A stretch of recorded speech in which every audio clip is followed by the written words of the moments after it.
رب اشرح لي صدري ويسر لي أمري واحلل عقدة من لساني يفقه قولي.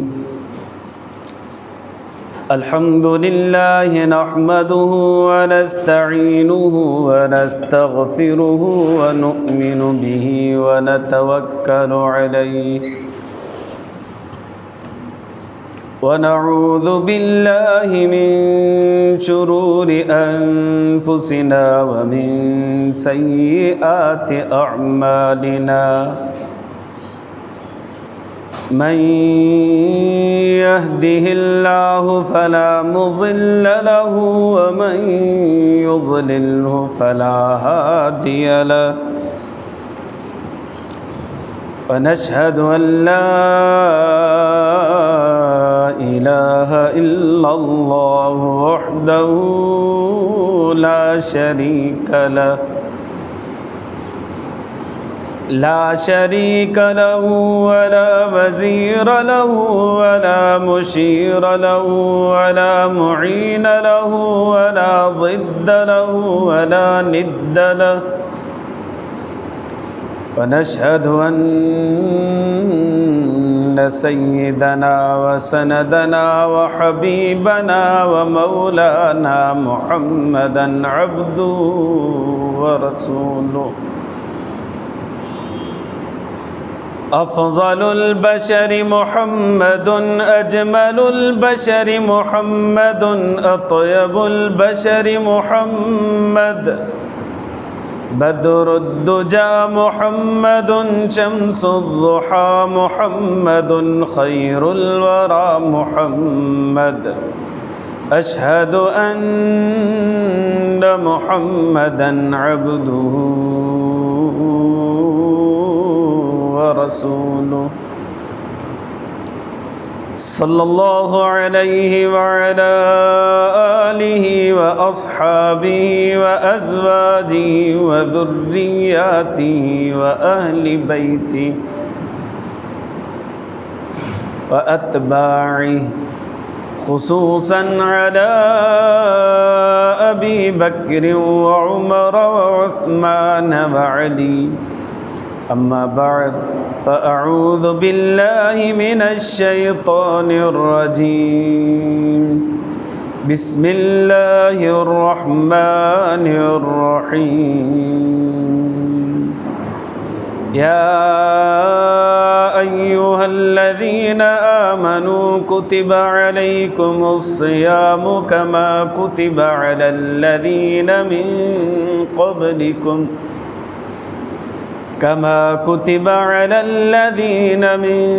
قبلكم لعلكم تتقون.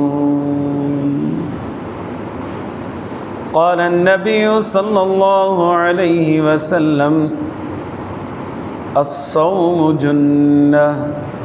صدق الله العظيم وصدق رسوله النبي الكريم ونحن على ذلك لمن الشاهدين والشاكرين والحمد لله رب العالمين. إن الله وملائكته يصلون على النبي يا أيها الذين آمنوا صلوا عليه وسلموا تسليما.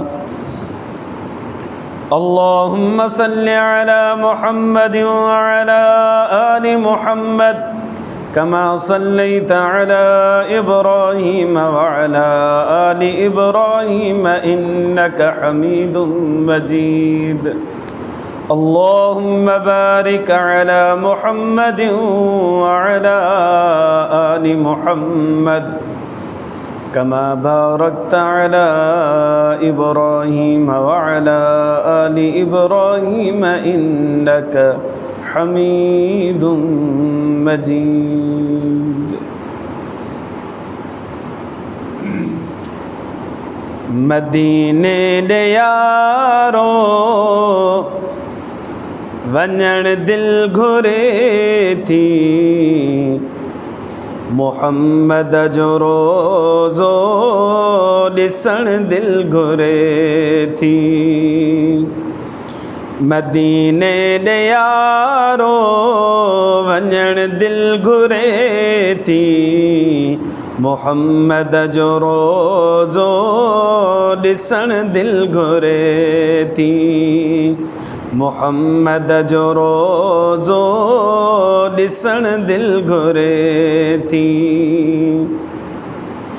मदीने जा रस्ता मदीने जूं राहूं मदीने जूं घिटियूं घुमाशाल आऊं मदीने जा रस्ता मदीने जूं राहूं मदीने जूं घिटियूं घुमाशाल आऊं मदीने मिठे में रहण दिल घुरे थी मोहम्मद जो रोज़ो ॾिसण दिल घुरे थी मदीने ॾे यारो वञण दिल घुरे थी मोहम्मद जो रोज़ो ॾिसण दिल घुरे थी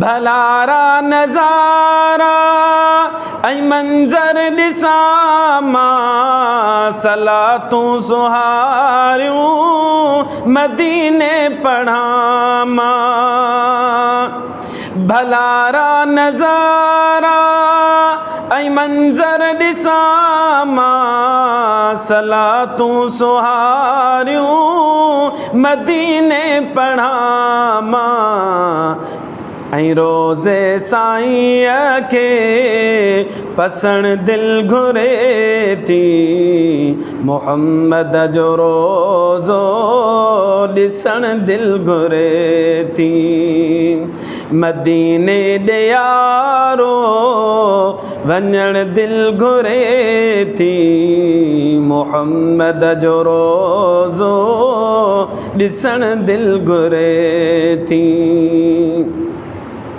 मिठी आहे अजवा जी खारक ॿुधां थो ऐं ज़मज़म जो पाणी पीअण लाइ सिकां थो मिठी आहे अजवा जी खारक ॿुधां थो ऐं ज़मज़म जो पाणी पीअण लाइ सिकां थो मदीने में खाइण पीअण दिल घुरे थी मोहम्मद जो रोज़ो ॾिसण दिल घुरे थी मदीने ॾे यारो वञण दिल घुरे थी मोहम्मद जो रोज़ो ॾिसण दिल घुरे थी वहीद खुदा में उम्मीदूं रखां थो ज़ियारत मदीने जी रब खां घुरां थो वहीद खुदा में उम्मीदूं रखां थो ज़ियारत मदीने जी रब खां घुरां थो मदीने ॾे यारो वञण दिल घुरे थी मोहम्मद जो रोज़ो ॾिसण दिल घुरे थी मदीने ॾे यारो वञण दिल घुरे थी मोहम्मद जो रोज़ो ॾिसण दिल घुरे थी सोहणे जो रोज़ो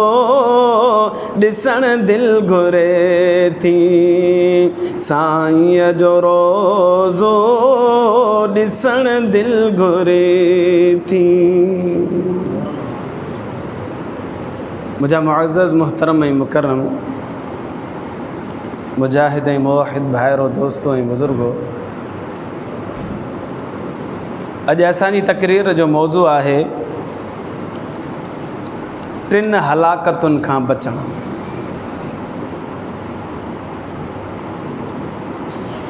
हिकिड़ी तफ़सील हदीस मुबारक आहे जंहिंजे अंदरि टिन हलाकतुनि जो ज़िक्र आहे। हदीस मुबारक कुझु हीअं आहे, क़ाल रसूलुल्लाह सल्लल्लाहु अलैहि वसल्लम उहज़ुरुल मिंबर। नबी करीम सल्लल्लाहु अलैहि वसल्लम ने एक दफ़े मस्जिद नबवी में आया। साईं जन फरमाए मिंबर जे वेझो थियो, सभिनि खे वेझो फरमाए। व हज़रना, सहाबा किराम फरमाईंदा असां वेझे थियासीं। फलम मर्तक़ा दरजतन क़ाल आमीन। मिंबर जा टे ॾाका हूंदा आहिनि। पाण करीम सल्लल्लाहु अलैहि वसल्लम जॾहिं पहिरें ॾाके ते कदम मुबारक रखिया, फरमायो आमीन। फलम मर्तक़ा अदरजत सानिया, साईं जन जॾहिं ॿिए दर्जे ते ॿिए ॾाके ते कदम मुबारक रखिया, क़ाल आमीन, साईं जन फरमायो आमीन। फलम मर्तक़ा अदरजत सालिसत क़ाल आमीन, साईं जन जॾहिं टे ॾाके ते पंहिंजा कदम मुबारक रखिया, तॾहिं बि फरमायो आमीन। पहिरें ॾाके ते कदम, फरमायो आमीन। ॿिए ते कदम, फरमायो आमीन। टे ॾाके मुबारक ते रखियो कदम, फरमायो आमीन। फलम्मा नज़ल क़ुलना या रसूलल्लाह सल्लल्लाहु अलैहि वसल्लम लक़द समिअना मिनकल यौम शैअन मा कुन्ना नस्मउहु। पाण करीम सल्लल्लाहु अलैहि वसल्लम जॾहिं ख़ुतबे मां फ़ारिग़ थिया, असां अर्ज़ु कयोसीं, ए अल्लाह जा रसूल सल्लल्लाहु अलैहि वसल्लम, अॼु तव्हां खां उहो ॿुधोसीं जेको ज़िंदगी में कॾहिं बि कोन ॿुधोसीं। क़ाल इन जिब्रील उरिज़ ली, पाण करीम सल्लल्लाहु अलैहि वसल्लम ने इरशाद फरमायो, जिब्रील मुंहिंजी तरफ़ हाज़िर कयो वियो। फ़क़ाल, जिब्रील चयो, जीअं मां ॾाके ते चढ़ां पियो, जिब्रील अलैहिस्सलाम आयो अल्लाह जे हुकुम सां। जिब्रील चयो, बुअदुन मन अदरक रमज़ान फलम यग़फिर लहू। हलाकत हुजे उन माण्हू जे लाइ जेको रमज़ानुल मुबारक जो महीने में ज़िंदा रहियो, पोइ बि हुनजो छुटकारो न थियो, मग़फ़िरत न थी। नबी साईं फरमायो, मूं अर्ज़ु कयो आमीन। कुल तो आमीन, साईं जन फरमायो, मूं चयो आमीन।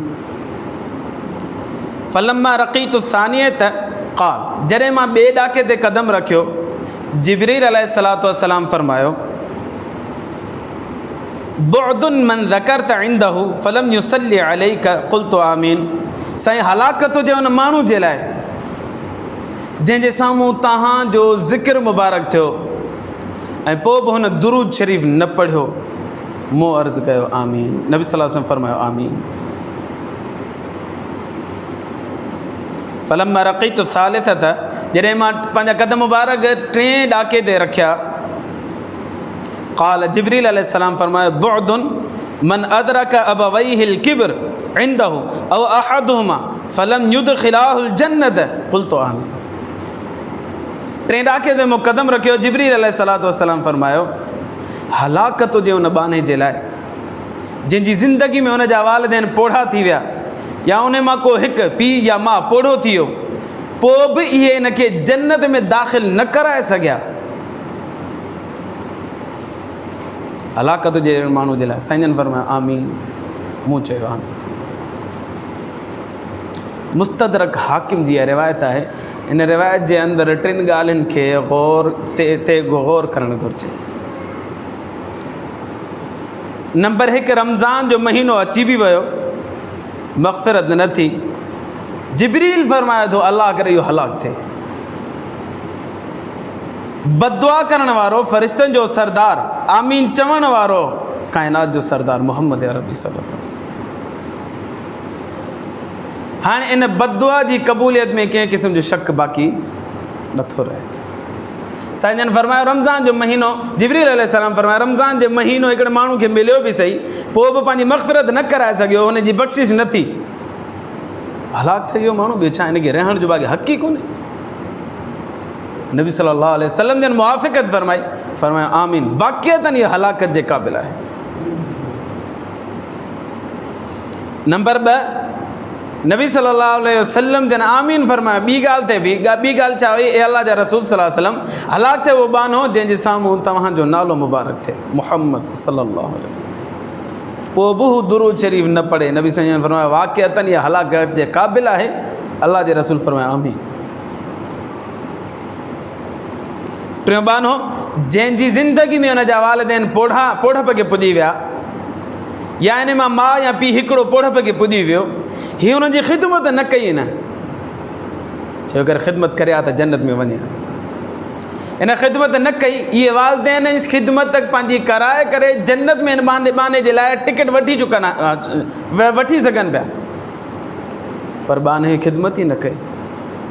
जिब्रील अलैहिस्सलाम फरमायो अल्लाह करे इहो माण्हू हलाक थिए। नबी साईं फरमायो वाक़ियतन इहो हलाकत जे क़ाबिल आहे, आमीन, मां तुंहिंजी मुआफ़िक़त थो कयां।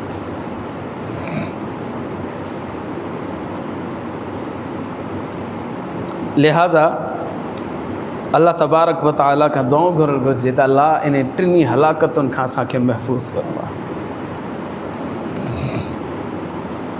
नंबर 1, पहिरीं ॻाल्हि, रमज़ानुल मुबारक जो महीनो मिली वञे ऐं पोइ बि मग़फ़िरत न थिए, इहो हलाक थिए। नबी साईं फरमायो आमीन।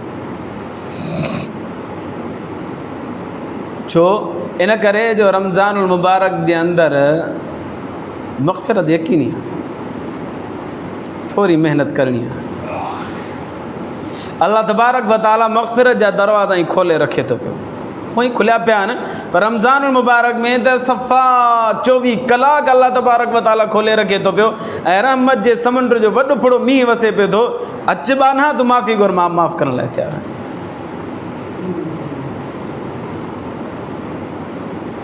सत क़िस्मनि जा असबाब आहिनि जिन जे करे असांजी मग़फ़िरत थी सघे थी। नंबर 1, रमज़ान में। नंबर 1, अल्लाह साईं असांजो जेको दुश्मन ठाहियो आहे उनखे ॿधियो छॾे। उहो दुश्मन आहे शैतान। शैतान अल्लाह खे छा थो चए? चए थो फ़बिइज़्ज़तिक लउग़वियन्नहुम अजमईन, अल्लाह तुंहिंजी इज़्ज़त जो कसम सभिनी ॿारनि खे गुमराह कंदुसि। जॾहिं अल्लाह साईं फरमायो न आदम अलैहिस्सलाम खे सजदो कर, इनकार करे बीह रहियो ऐं मुनकिर थी करे बीह रहियो, उन वक़्त में मुखालिफ़त में अची करे चए थो अल्लाह हिकिड़े बाने खे मां गुमराह कंदुसि। अल्लाह साईं महिरबानी इहा कई जो इन शैतान खे रमज़ान में बंदि करणु फरमाए छॾियो। हाणे शैतान असांखे गुमराही कोन कंदो।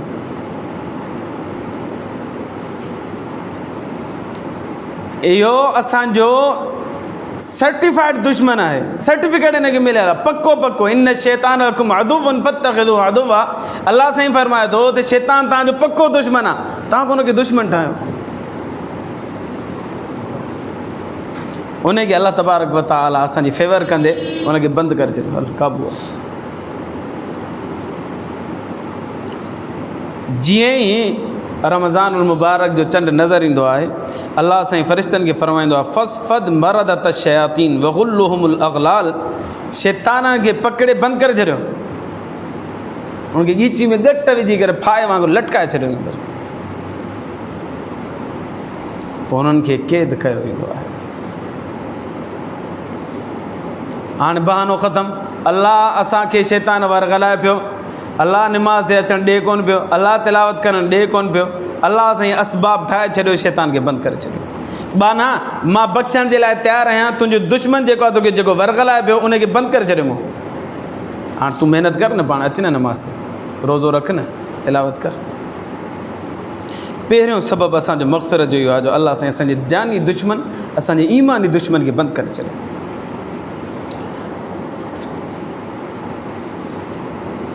नंबर 2,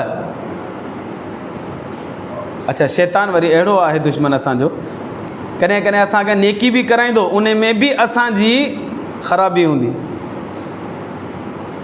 वॾी नेकी खां हटाए नंढी नेकी दिलाए आणींदो, ऐं उन नंढी नेकी जो ई हुकुम कंदो उथी पढ़ या नेकी कर।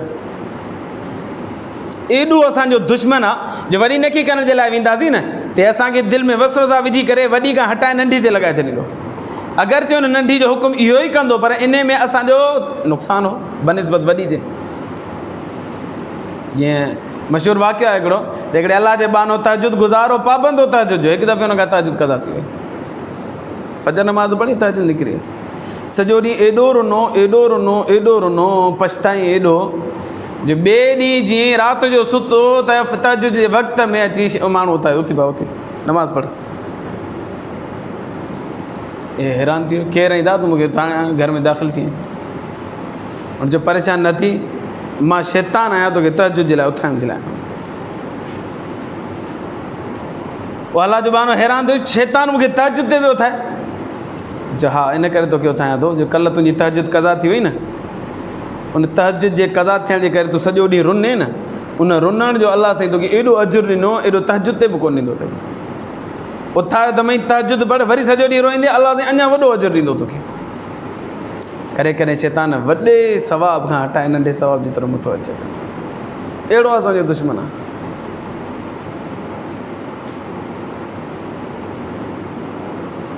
नंबर 1 असांजो जेको दुश्मन हो ईमान जो अलाह साईं रमज़ान में बंदि करे छॾे। मग़फ़िरत जो हिकिड़ो ज़रियो इहो आहे जेको असांखे वरगलाए, हा हाणे वरगलाईंदो कोन। नंबर 2 अमाल जो रेट अलाह साईं वधाए छॾींदो। नबी करीम सल्लल्लाहु अलैहि वसल्लम ने इरशाद फरमाया, मन तक़र्रब फीही बिख़स्लतिन कान कमन अद्दा फरीज़तन फीमा सवाहु। जेकॾहिं केरु माण्हू हिकु नंढड़ो कमु बि करे थो न, ईअं सम्झो त ॿियनि महीननि में फ़र्ज़ जे अदायगी जो सवाबु अता फरमाईंदुसि।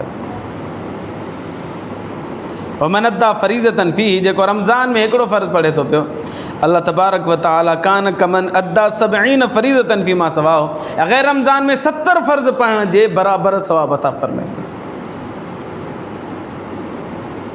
हाणे आसानी सां ईअं चवां त माण्हू नफ़िल पढ़ंदो न रमज़ान में त फ़र्ज़ जो सवाबु अता फरमाईंदुसि, फ़र्ज़ु पढ़ंदो अल्लाह साईं 70 फ़र्ज़नि जो सवाबु अता फरमाईंदुसि। अमाल जो रेट वधी वियो, जेके बि नेकी वारा अमाल आहिनि इन्हनि सां असांजा गुनाह छणंदा आहिनि, मग़फ़िरत जो सबबु इहे आहिनि। ॿियो सबबु अमाल जो रेट अल्लाह तबारक व तआला वधाइणु फरमाए थो पियो। जेकॾहिं माण्हू रमज़ान में रुपयो ख़ैरात कंदो 70 रुपयनि जो अल्लाह साईं अजर अता फरमाए थो। गैर रमज़ान में 70 रुपया ख़ैरात करे त 70 रुपयनि जो ई सवाबु अल्लाह साईं अता फरमाईंदो, पर रमज़ान में रुपयो अदा कंदो अल्लाह साईं 70 रुपयनि जो अजर अता फरमाईंदो।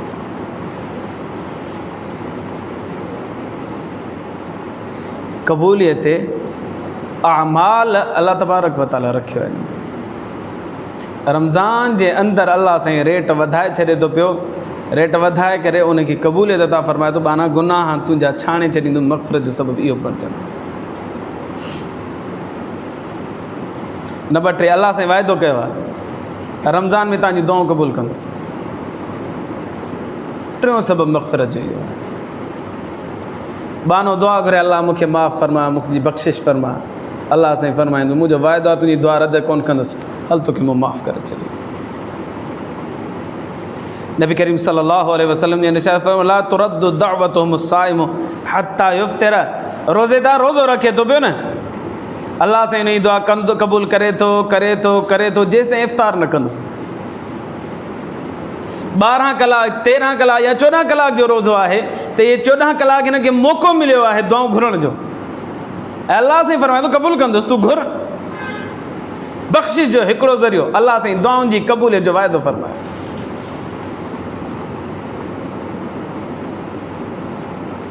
हाणे ज़रूरी न आहे त वज़ू कजे नफ़िल पढ़िजे पोइ दुआ घुरिजे, न न न न न तव्हां हलंदे फिरंदे दुआ घुरी सघो था पिया। तव्हां घर में दाख़िल थियो दुआ घुरो, ऑफिस में दाख़िल थियो दुआ घुरो, दुकान ते वेठा आहियो ग्राहकनि खे मुंहुं पियारियो, सिर्फ़ु तकनि थो हिकिड़ो मथे थोरो खणी करे माफ़ी घुरो, अल्लाह मुंहिंजे गुनाहनि खे माफ़ फरमा, अल्लाह मुंहिंजी बख़्शिश फरमा।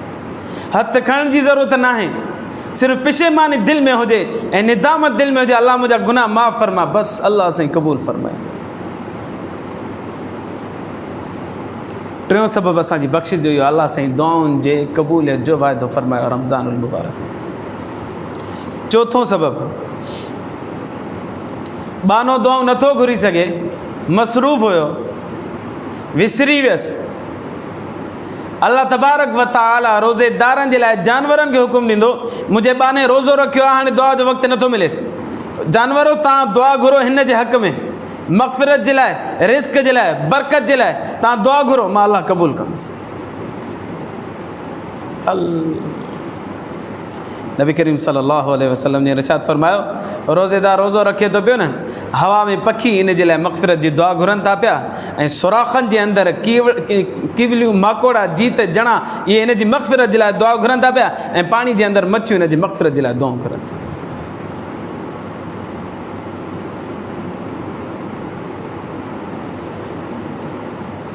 सोचण जहिड़ी ॻाल्हि आहे, अल्लाह साईं जानवरनि खे चवे हिन बाने जे लाइ मग़फ़िरत जी दुआ घुरो, पोइ वरी उहे जानवर नाफ़रमानी कंदा? इंसान थोड़ी आहे जो नाफ़रमानी कंदा, जानवर अल्लाह जा फर्मा बरदार। नंबर ॿी ॻाल्हि, अल्लाह साईं पाण उन्हनि खे चए थो दुआ घुरो, वरी अल्लाह साईं वरी रद्द कंदो छा उन्हनि खे दुआ खे, मां क़बूल नथो कयां? चए पाण थो न त क़बूल बि पाण ई फरमाए थो। इन्नल्लाह ला युख़्लिफ़ुल मिआद, अल्लाह पंहिंजे वाइदे जी ख़िलाफ़ वर्ज़ी कोन कंदो आहे, अल्लाह पंहिंजी ज़बान खां फिरंदो कोन्हे, इंसान फिरी थो वञे। अल्लाह साईं फरमाए थो जानवरो तव्हां दुआ घुरो मग़फ़िरत जी रोज़ेदार जे लाइ, मां बख़्शण जे लाइ तयारु वेठो। चोथों सबबु, अल्लाह साईं जानवरनि जी ड्यूटी मुक़ररु करे थो पियो, ड्यूटी लॻाए छॾे थो पियो त रोज़ेदार जे लाइ दुआ घुरो, मां बख़्शण जे लाइ तयारु वेठो। पंजो सबबु मग़फ़िरत जो, अल्लाह तबारक व तआला रमज़ानुल मुबारक में हिकिड़ी अहम रात रखी आहे, जंहिं राति जो नालो आहे लैलतुल क़द्र। लैलतुल क़द्र ख़ैरुम मिन अल्फ़ि शहर, 1000 महीननि खां बहितर रात आहे। हिकिड़ी राति 1000 महीननि खां बहितर रात आहे। इहा जेकॾहिं बाने खे हासिल थी वई, कि अल्लाह जे बाने खे मिली थी वञे, बेड़ा ई पार थी वेंदो आहे।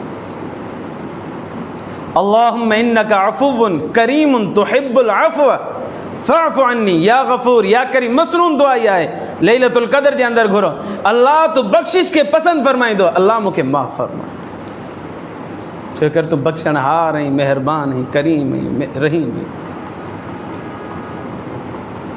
लैलतुल क़द्र जे अंदरि माण्हू 2 रकातूं पढ़ियूं, हीअ सम्झो त 1000 महीननि ताईं 2 रकातूं पढ़ंदो रहियो, एॾो अजर अल्लाह तबारक व तआला अता फरमाए थो। साईं हाणे असांखे निशानियुनि जी ख़बर ई कोन्हे, कीअं ख़बर पवे त लैलतुल क़द्र हीअ हुई त असां 2 रकातूं पढ़ी वठूं? जवाबु इहो आहे, अल्लाह तबारक व तआला लैलतुल क़द्र खे घणनि रातुनि में महफ़ूज़ रखियो आहे? 5 रातूं। सॼे साल में रखे त बि परेशान, सॼो रमज़ान में रखे त बि 30 ॾींहं, पर अल्लाह तबारक व तआला सिर्फ़ु 5 राति, 21, 23, 25, 27, 29, 5 रातुनि में रखियो आहे। इन 5 रातुनि में ॿियो कुझु न कयूं, इशा नमाज़ जमात सां पढ़ूं, फजर नमाज़ जमात सां पढ़ूं, सॼी राति इबादत करण जो सवाबु अल्लाह सां अता फरमाईंदो। आसानी थी पई न, न ॻोल्हणो पवंदो त हीअ निशानी पूरी थी, हीअ निशानी पूरी थी, हीअ निशानी पूरी थी, न न न न, बस 5 रातूं जेकॾहिं इशा नमाज़ ऐं फजर नमाज़ पाबंदी सां जमात सां पढ़ीसूं, असांखे सॼी राति इबादत जो सवाबु अल्लाह सां अता फरमाए, उनखे लैलतुल क़द्र मिली वई। ऐं लैलतुल क़द्र बख़्शिश जो ज़रियो आहे, माफ़ी जो ज़रियो आहे। 4हों सबबु, 5हों सबबु लैलतुल क़द्र अल्लाह साईं रखी, जंहिं बाने खे मिली न, जेको माण्हू ग़फ़लत ऐं शॉपिंग में गुज़ारे छॾींदो त इहा त बदबख़्ती आहे असांजे लाइ। इन करे अलाह वारनि जो मामूल हूंदो त ईद जी तयारी रमज़ान खां अॻे करे छॾींदा। थी वई, चप्पल वठणी आहे, जोड़ो वठिणो आहे, सिबराइणो आहे, जेको बि कमु करिणो आहे, रमज़ान जी पहिरीं तारीख़ खां अॻे कमु थी विया। ऐं पोइ अलाह वारा जेकॾहिं वारनि जी सेटिंग बि कराइणी आहे त रमज़ान जे आख़िरी अशरे खां पहिरीं उहो बि कराए छॾींदा, ऐं आख़िरी अशरो इतिकाफ़ में वेही रहंदा। असांजी शॉपिंग आख़िरी अशरे में थींदी आहे, बाज़ारुनि जी ज़ीनत असां पाण ठाहींदा आहियूं आख़िरी अशरे में। आख़िरी अशरो अल्लाह खे राज़ी करण जो अशरो आहे। 5हों सबबु लैलतुल क़द्र अल्लाह साईं ॾिनी, मग़फ़िरत जो सबबु असांजे लाइ इहो। छहों सबब लैलतुल जाइज़ा, आख़िरी रमज़ान जी रात, इनाम वारी रात। सॼे रमज़ान में मग़फ़िरत न थी, इन रात में पंहिंजी पाण मग़फ़िरत माण्हू कराए। ये नबी करीम सल्लल्लाहु अलैहि वसल्लम ने इरशाद फरमायो थी, इहा इनाम वारी रात आहे। बानो मज़दूरी कंदो, शाम जो अची करे पंहिंजी मज़दूरी वठंदो। सॼो रमज़ान जे मज़दूरी कई आहे न, आख़िरी रात में अल्लाह खां वठे मज़दूरी। अल्लाह हाणे इनाम अता फ़रमा, अल्लाह साईं झोलियूं भरे हुनखे इनाम अता फ़रमा। इन रात खे लैलतुल जाइज़ा जी रात चइबी आहे, इनाम जी रात। इन रात जे अंदरि अल्लाह तबारक व तआला रहमतुनि जो वॾो फुड़ो मींहुं वसाईंदो बाने जे मथां।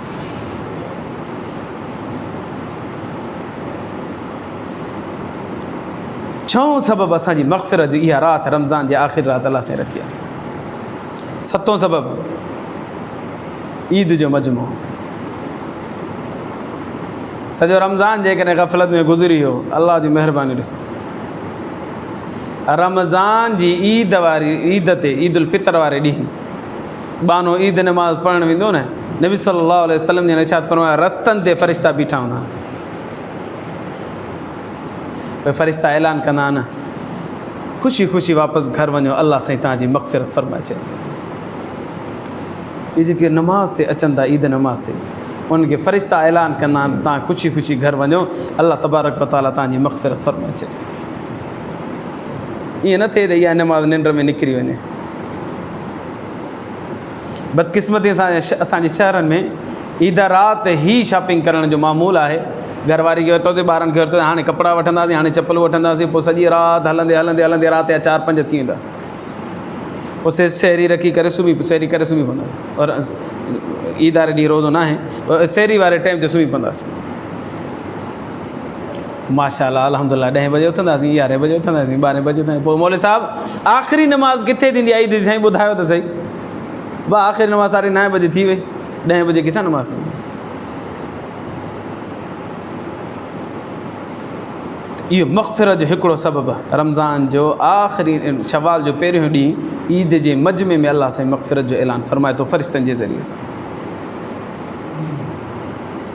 बददुआ घुरी जिब्रील अलैहिस्सलातु वस्सलाम, नबी सल्लल्लाहु अलैहि वसल्लम मिंबर मुबारक ते क़दम मुबारक रखियो, फरमाया अल्लाह उहो हलाक थिए जंहिंजी ज़िंदगी में रमज़ान जो महीनो अचे, पोइ बि उनजी मग़फ़िरत न थिए। हालांकि 7 सबब आहिनि मग़फ़िरत जा, उन्हनि खां फ़ाइदो न वरितई। नबी सल्लल्लाहु अलैहि वसल्लम ने फरमाया आमीन, हा भले हलाक थिए।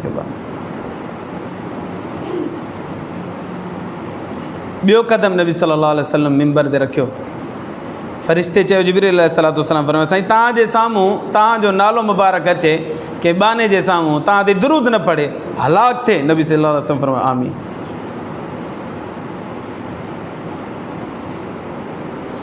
हदीस मुबारका जे अंदरि जेको माण्हू नबी करीम सल्लल्लाहु अलैहि वसल्लम जन जे साम्हूं, उन जे साम्हूं नबी साईं जन जो ज़िक्र थिए थो, पोइ दुरूद नथो पढ़े, हदीस मुबारका जे अंदरि उन जे लाइ कुझु वईदूं ज़िक्र थियल आहिनि। नंबर 1, अहिड़ो बानो बदबख़्त आहे, नबी सल्लल्लाहु अलैहि वसल्लम ने फरमाया। नंबर 2, इहो माण्हू कंजूस ऐं बख़ील आहे, नबी करीम सल्लल्लाहु अलैहि वसल्लम ने इरशाद फरमाया। नंबर 3, इहो बानो जफ़ाकार आहे, ज़ालिम आहे, जेको नबी सल्लल्लाहु अलैहि वसल्लम जो ज़िक्र ॿुधे थो, दुरूद नथो पढ़े। नंबर 4, जन्नत जो रस्तो भुलियल आहे, अल्लाह जे रसूल जो नालो आयो, दुरूद न पढ़ी, जन्नत जो रस्तो भुलिजी वेंदो।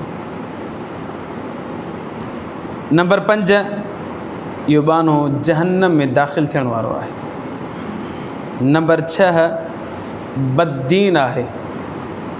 नंबर 7, नबी करीम सल्लल्लाहु अलैहि वसल्लम पंहिंजो चेहरे अनवर क़यामत जॾहिं उन खां फेरे छॾींदा। जेको नबी सल्लल्लाहु अलैहि वसल्लम जे ज़िक्र मुबारक ते दुरूद नथो पढ़े, पाण करीम सल्लल्लाहु अलैहि वसल्लम उन जे बारे में फरमायो बदबख़्त आहे, बख़ील आहे, जफ़ाकार आहे, जन्नत जो रस्तो भुलियल आहे, जहन्नम में दाख़िल थियण वारो आहे, बददीन आहे, ऐं मां मोहम्मद क़यामत जॾहिं पंहिंजो चेहरो फेराए छॾींदुसि। दुरूद शरीफ़ पढ़ो, अल्लाहुम्मा सल्लि अला सय्यिदिना मुहम्मदिन व अला आलि सय्यिदिना। ऐं जेको दुरूद शरीफ़ पढ़े थो पियो नबी करीम सल्लल्लाहु अलैहि वसल्लम उन जे लाइ 15 क़िस्म जूं ख़ुशख़बरियूं ॿुधायूं अहादीस मुबारका जे अंदरि ख़ुलासे जे तौर ते तव्हांखे ॿुधाईंदो हलां। नंबर 1, फ़रिश्ता जेको नबी साईं जो ज़िक्र ॿुधे दुरूद शरीफ़ पढ़े फ़रिश्ता उन जे लाइ दुआऊं कनि था पिया। नंबर 2, उन जा गुनाह माफ़ थियनि था पिया। नंबर 3, उन जा दरजात बुलंद थियनि था पिया। नंबर 4, ओहद पहाड़ बराबरि अल्लाह तबारक व तआला उनखे अजर अता फ़रमाए थो पियो। नंबर 5, नबी सल्लल्लाहु अलैहि वसल्लम जंहिंजे मथां लाज़िम थी थो वञे त क़यामत जे ॾींहुं इन बाने जी सिफ़ारिश कनि, शफ़ाअत कनि। नंबर 6, अल्लाह तबारक व तआला राज़ी थिए थो पियो दुरूद शरीफ़ पढ़ण वारे ते। नंबर 7, अल्लाह साईं उन जे मथां रहमत नाज़िल फ़रमाए थो पियो। नंबर 8, अल्लाह तबारक व तआला जो गुस्सो जेकॾहिं बाने जे मथां आहे दुरूद जी बरकत सां थधो थी थो वञे पियो। नंबर 9, क़यामत जे होलनाकी खां नफ़्सी खां निजात में हूंदो, परेशान कोन थींदो। नंबर 10, मरण खां पोइ जल्दी जन्नत में दाख़िल थी वेंदो, क़ब्र उन जे लाइ जन्नत जो मंज़र पेश कंदी। नंबर 11, मईशत जो हुनजी तंग हूंदी त अल्लाह सां हुनखे खोलण फरमाईंदो, रिस्क में फरावानी अता फरमाईंदो। नंबर 12, अल्लाह ऐं अल्लाह जो रसूल जो कुर्ब अल्लाह हुनखे नसीब फरमाईंदो। नंबर 13, दुश्मननि ते ग़लबो अल्लाह तबारक व तआला हासिल अता फरमाईंदो। नंबर 14, दिलि जे अंदरि जेका मुनाफ़िक़त हूंदी आहे ऐं ज़ंग लॻल हूंदो आहे दुरूद शरीफ़ जी बरकत सां अल्लाह से ख़तमु करणु फरमाईंदो। ऐं नंबर 15, माण्हू हुन सां मुहबत करणु शुरू करे छॾींदा। नबी सल्लल्लाहु अलैहि वसल्लम जे मथां जेको दुरूद शरीफ़ पढ़े थो अल्लाह तबारक व तआला 15 क़िस्म जा इनामात हुन ते मथां वसाए थो पियो।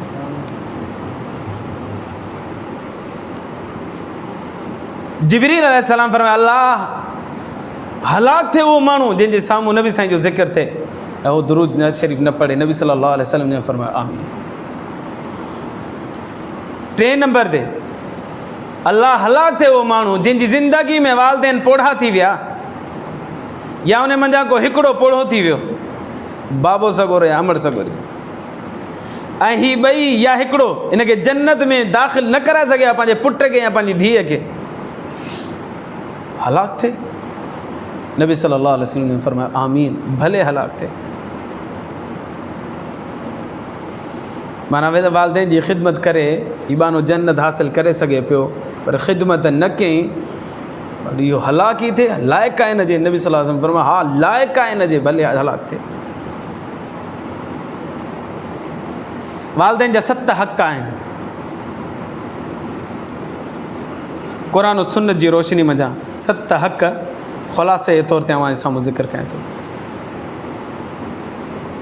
नंबर 1, वालदेन जी ख़िदमत अहिड़ी कजे जो हू राज़ी थी वञनि, तवाज़ु ऐं आज़ी अहिड़ी इख़्तियार कजे उन्हनि जे साम्हूं जो हू राज़ी रहनि, उनखे फ़ख़्रु हुजे त मुंहिंजो पुटु आहे, मुंहिंजी न्याणी आहे, उनखे फ़ख़्रु हुजे, अहिड़ी ख़िदमत कजे। नंबर 2, जाइज़ कम में उनजी फर्मा बरदारी करणी आहे, नाजाइज़ कमनि में न, जाइज़ कम में वालदेन जी फर्मा बरदारी करणी, उनजो हक़ आहे। जेकॾहिं नाजाइज़ कम जो हुकुम ॾियनि था पिया त पोइ नाफ़रमानी करणी आहे। नबी करीम सल्लल्लाहु अलैहि वसल्लम ने इरशाद फरमाया ला ताअत लि मख़लूक़िन फ़ी मासियतिल ख़ालिक़, अल्लाह जी नाफ़रमानी कंदे मख़लूक़ जी फर्मा बरदारी केरु करे थो पियो, इहो सही न आहे। मख़लूक़ जी भले नाफ़रमानी थिए, अल्लाह जी फर्मा बरदारी हुजे। त मख़लूक़ में उस्ताद बि अची वियो, मख़लूक़ में मुर्शिद बि अची वियो, मख़लूक़ में वालदेन बि अची विया, जेकॾहिं हू नाफ़रमानी जो हुकुम ॾियनि था पिया त न मञिबो उन्हनि जो कमु, ॻाल्हि न मञिबी हुनजी, फर्मा बरदारी में हुनजो चयो वञे। नेकी जे कम में मारूफ़ कमनि में हुनजी फर्मा बरदारी कजे। वालदेन चवंदा आहिनि असां कता तालुक करे छॾ, न ॻाल्हाए हुननि सां, न इहो कमु न कबो। चाचे सां न ॻाल्हाए, मामे सां न ॻाल्हाए, टोड़े छॾ हुननि सां रिश्तियूं माइटियूं टोड़े छॾ, वालदेन जे चवण ते इहो कमु न कबो। हिकिड़ो माण्हू महान कंहिंजी मदद कंदड़ आहे, पीउ कंहिं ॻाल्हि ते हुन माण्हू सां नाराज़ थी पियो, फ़क़ीर सां नाराज़ थी पियो, पुट खे चए थो आईंदा हिन जी मदद न कजां, इन में फर्मा बरदारी न करणी। असांजो हिकिड़ो दोस्त हुयो, उन वीचारे नौजवान हुयो, ॾाढ़ी उन रखणु शुरू कई, उन जी माउ उन ते कावरजी पई। हल एॾो वीचारो परेशान थियो, एॾो परेशान थियो, एॾो परेशान। मां चवंदी हुयसि बुछड़ो थो लॻी ॾाढ़ी लाहे भेणा, बुछड़ो थो लॻी। उहा मरहूमा गुज़ारे वई, अलाह साईं हुनजी मग़फ़िरत फ़रमाए। पर उहो ॾाढो वीचारो परेशान हो, ॾाढो परेशान। पर हुन हिमत कई। वाले साहिबु चवंदो तुंहिंजी मर्ज़ी जीअं वणे तीअं कर, ॾाढ़ी रखी थो असांजी अखियुनि ते, नथो रखी असांजी अखियुनि ते। पर मां हुनखे उथंदे वेहंदे सुबुह शाम हुनखे चवंदी बुछड़ो थो रखी लॻी ॾाढ़ी लाहे। उन हिमत कई। वाल अचे उलमा किराम खां पुछी, उलमा किराम फरमाए न नेकी जे कम में वालदेन जी फर्मा बरदारी करणी आहे, बुराई जे कमनि में हुनजी फर्मा बरदारी न करणी। अल्हम्दुलिल्लाह हुन ॾाढ़ी पंहिंजी बरक़रार रखी। वालदेन जो हक़ आहे त जाइज़ कम में हुनजी फर्मा बरदारी कबी। नंबर 3, वालदेन जो हक़ आहे त हुनजी बेअदबी न कजे, अदब सां हुननि सां पेश अचिजे। मूं कई दफ़ा वालदेन जे इज़त और एतिराम ते बयानु कयो आहे, पर हिकिड़ी ॻाल्हि मां हमेशह बयानु कई आहे त हिकिड़े नौजवान खे मूं पाण ॿुधो तो 5 आङुरियूं खणी माउ खे बुजो पियो ॾिए, चए पई लानत ताईं अम्मा तुंहिंजी माउ। कंहिं ॻाल्हि ते नाराज़ी हुई, 5 आङुरियूं खणी बेअदबी